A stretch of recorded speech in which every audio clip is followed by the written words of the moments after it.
दिखा दीजिए ना। आपको यही निवेदन करना चाहता हूं, मैंने आपको कहा सिर्फ नहीं, आप बता दो ना, आप बता दो, दोनों बातें कहा शिरोधार्य, जहां पर आपके 39 विधायक जीते हैं, तो दिखाइए, आधे लोग नकारा है, आप बताइए फिर आप अपनी हार को स्वीकार करिए, हम हार नहीं है, हम तो हारे ही नहीं है, जहां हम पहले से और हम नाकाम रहे, आप जनता के तरफ में जाएंगे और सेवा करेंगे, ये कहिए ना। थी हमारी, नहीं कह सकते आप। दो ही तो पंचायत समिति थी सवाई माधोपुर, 4 आपके जिला चार हो गए, 4 जिला कैसे हारे, 33 प्रधान कैसे हारे, कैसे हार गए आप? क्योंकि आप जनता को जरूरत थी, तब आपके नेता इसलिए आपको हार का सामना करना। मैं बताना चाह रहा हूँ, इसलिए आपको हार का सामना करना। आप जोर से मत बोलो, मुझे बताओ कि आप एक जिला बताओ ऐसा जहां पे विधायक आपके ज्यादा किया, किसानों को 9 महीने तक खत्म होते तो आप चीख रहे हो, तमाम सब चीजें जब तक खत्म हो गए तो चीख रहे हो। मैं कह रहा हूँ सवाई माधोपुर में एक भी विधायक हमारा नहीं है, आप हमारी 2 पंचायत समिति थी, अब 4 हो आप ये बताइए ना, आपके 33 प्रधान थे, अब सुनिए,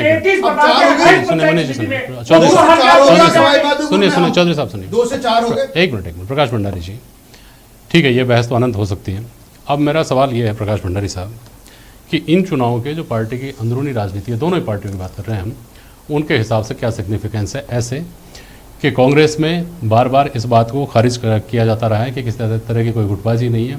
ये मेरे ख्याल में पहला ऐसा घटनाक्रम है जिसने पब्लिक डोमेन में जाकर के असर डाला है गुटबाजी ने, ये कांग्रेस के लिहाज से। भाजपा के लिहाज से जो जैसा मनीष जी अभी कह रहे थे कि 50 के आगे के जितने प्रधान हैं उनमें से 9 निर्विरोध 10 निर्विरोध चुन लिए, बाकी से भारतीय जनता पार्टी ने जीते, या 6 में से 3 जिला प्रमुख भाजपा ने अपने बना लिए। वो 3 की संख्या सिग्निफिकेंट नहीं है। सबसे ज़्यादा पिछले 2 दिन में अगर कोई घटनाक्रम चर्चित रहा है तो वो जयपुर में कांग्रेस का बहुमत होने के बावजूद भारतीय जनता पार्टी का जिला प्रमुख बन जाना चर्चित रहा है। तो क्या भारतीय जनता पार्टी के नेतृत्व को लेकर के अब जो लोग ये कह रहे हैं कि ये मुहर लग गई है कि कूटनीतिक मोर्चे पर भी वो सफल हैं, चुनाव के लिए तैयार हैं, तो ये 2 थ्योरी जो कांग्रेस और भाजपा के लिए कही जा रही हैं, इसको किस तरह से देखते हैं आप प्रकाश जी?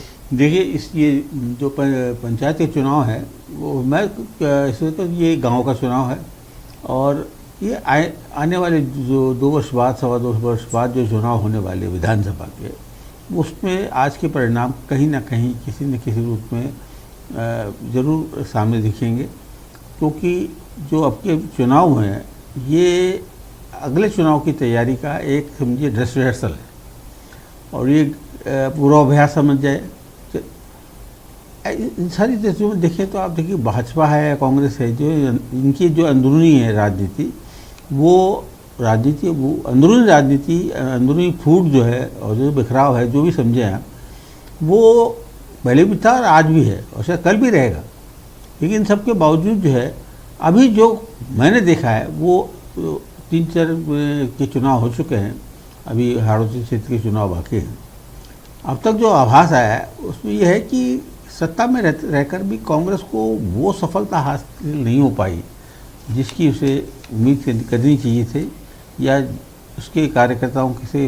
आप ये देखें कि इस चुनाव के खातिर क्या बोलते हैं, कैबिनेट का जो एक्सपेंशन नहीं हुआ, राजनीतिक जो मुझे रोकना पड़ेगा, वो नहीं हुआ, समय हमारा हो गया, और आशीष चौधरी भी इस पर कुछ प्रतिक्रिया देना चाह रहे हैं, लेकिन समय हो गया दरअसल।